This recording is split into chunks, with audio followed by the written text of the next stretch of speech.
besides the realism, how do you explain the appeal of found footage films? I think audiences are just ready for, or have been ready for, a kind of a spanner thrown into the works for some time now. I think it's kind of given a fresh perspective on horror, and on top of that, I think when you do, in a sense, have to sacrifice some of the more overt fantasy elements of movies, like your soundtrack and so on, and keep everything to a certain extent real, that it adds an extra dimension. I think also just with the popularity of, I guess even a term like home video is antiquated now, but everybody's got a camera on their phones now, and can really relate to being in the situations that a lot of the characters in found footage movies are put into.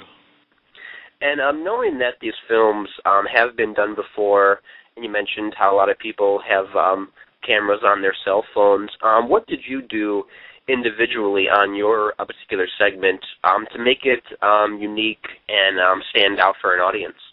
Well, I think what VHS does, I think what all of the segments, or most of the segments do in their own right, is to allow some of the fantasy back in.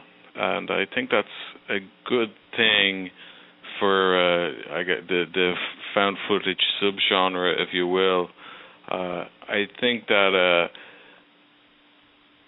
by the end of the movie, it clearly is more about escapism than sort of snuff realness and so on. And I think it's healthy to say to people, look, we can have fun with this now. We can push the boundaries a little bit. Everything doesn't have to be just so real. Let's make it a little bit more about entertainment and so on. I think at the end of the day with found footage, it's the same with any other movie, really. If the stories aren't there and if the characters aren't there, it's going to be somewhat lacking as well. So I think certainly for my segment, I tried to have a little bit of fun with it. My piece is sort of an homage to the slasher movies that I grew up with in the 80s, like most of the Friday the 13th movies and The Burning and so on like that. So I wanted to take very stereotypical characters like the cheerleader, the goth, the geek, and so on, and try and push them into a more realistic environment and see how far I could push that balance. So in a way, it was kind of just, homaging and referencing a lot more fantasy than I'd seen in a lot of the newer found footage pieces. Mm-hmm. And you just mentioned how you wanted to throw in some fantasy and also some entertainment. Talk to me a little bit about how your idea kind of came to fruition. Has it sort of been inside of you for a while, this idea inside of your head, trying to come up with it? And tell me about the writing process and the directing process and how long that sort of took for you. Sure. Well, when I was first approached by the collective about VHS, they asked if I'd submit a slasher story, and that hadn't really been something that I'd been thinking about. I had originally submitted an outline for a segment about strange children with ESP in the 70s. So they got back and liked what I had submitted, but asked if I could do something more in the slasher mold. So I basically just started looking at a lot of my favorite slashers. My favorite being Jason Lives, Tom McLaughlin's Friday the 13th Part 6, and so I started to, just write a very simple idea about kids going into the woods and basically wanted to put as many of the slasher conventions that I liked into the 15 minutes or so running time. And so I sat down, wrote the script, casted it up, and went out with the actors, and we adhered pretty closely to the script. By the time I got, a couple of days later, it didn't take long to shoot. A couple of days later, I'm sitting in the edit room, and I didn't feel what I had was that authentic. And so I basically grabbed all the actors again, and we just started improvising it. I was lucky enough to be shooting in a friend's farm, and so, we could quite easily go back up and just reshoot a bunch and have fun. And we all had felt that we'd shopped the story and the characters enough so that basically, there's a scene in the car at the start of my segment where my only direction was to the actors to take the camera and go for a spin for 2 hours and just improv as the characters. And basically, once I got back to the edit room, it was pretty fresh to edit footage that I actually hadn't seen before. So it kind of it went from being a much more structured way of making a film, which is where I come from, to letting go and letting loose and just having fun with the actors, with improv. Mm-hmm. I mentioned some of the actors. I want to talk to you about your fellow directors on this project. Talk to me a little bit, if you can, about the collaborative process. Of course, all of you have your, own little parts in this. How did you guys sort of discuss how that would fit into the whole of the film? With the other directors, you mean? Yes. Yeah. Well, we didn't. I think each of us pretty much worked in our own bubble.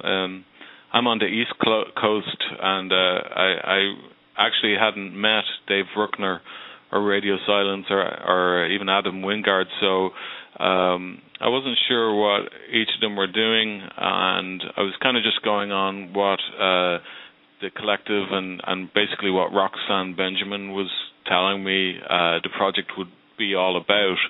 So it was a little bit vague, but it was a real pleasant surprise when I finally sat down and saw everything and felt that, definitely fantasy kind of took over from the realness in a pretty progressive way. For instance, with Dave Bruckner's piece at the start, I think it's really great that he's made a piece that starts out very, very real world, and it basically ends up a real triumph of fantasy. I'm watching it and sitting there and thinking, oh my God, is this a date rape piece? I don't really want to be watching this. And then he does a complete 360 and puts his foot down, and I think it really sets the tone for the rest of the movie that, the rug is pulled from the audience a bit, and the fantasy and escapism is let in. When you were doing your segment, you mentioned to me how there was a lot of improvisation towards the end of it. When you're doing something like this, is it tricky to know how much time to fully invest in your characters when you have such a short amount of time? How do you sort of balance, investing in the characters while also having time for the story as well? Yeah, I think in workshopping and I think in the edit, a project like VHS afforded me the ability to go back and forth a little bit more from set to the edit than any other project I've ever been involved in. So I think more is always better, and then you can just trim down in the edit if you're feeling like, you are just overstating a situation or a character. I think it's very important with found footage that you have to allow the audience some gaps to fill in, because if you're painting everything just so, then it becomes slightly annoying. For instance, I think Ty's segment is pretty interesting because there's a lot more to the relationship between Joe Swanberg and Sophia than you're really seeing on camera. But I think quite easily, you're filling in the gaps and knowing that maybe this guy is a bit of a jerk or whatever.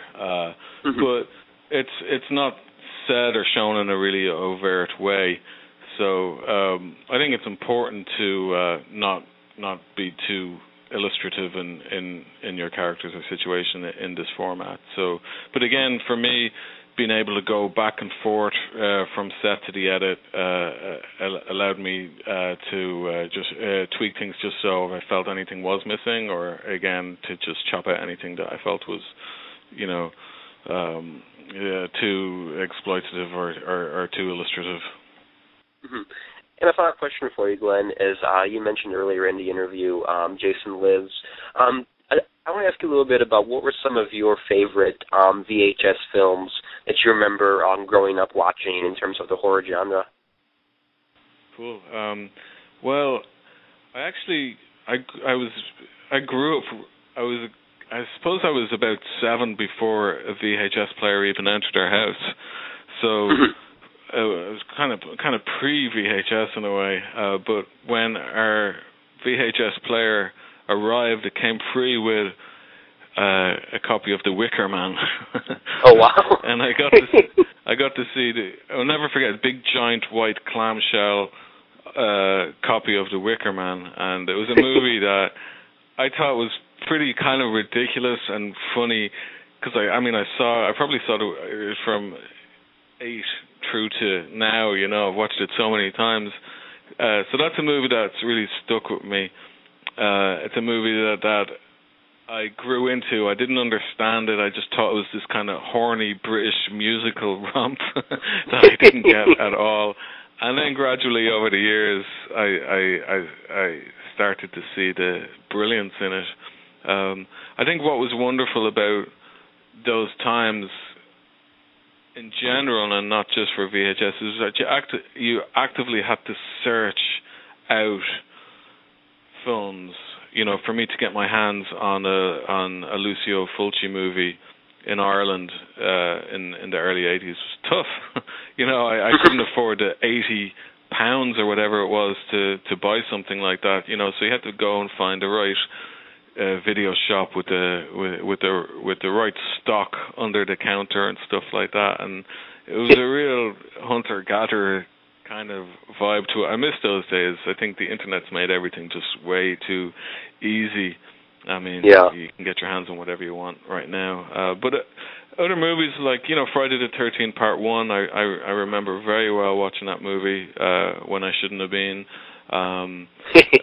Stuff like the Burning, the Howling, especially the Howling was a huge influence on me. I saw it way too young, but I wanted to be a werewolf for years after it. I really did. All right. Thank you so much for your time. It was great talking to you. I appreciate it. All right. Thanks. Thanks, Tony. Bye-bye.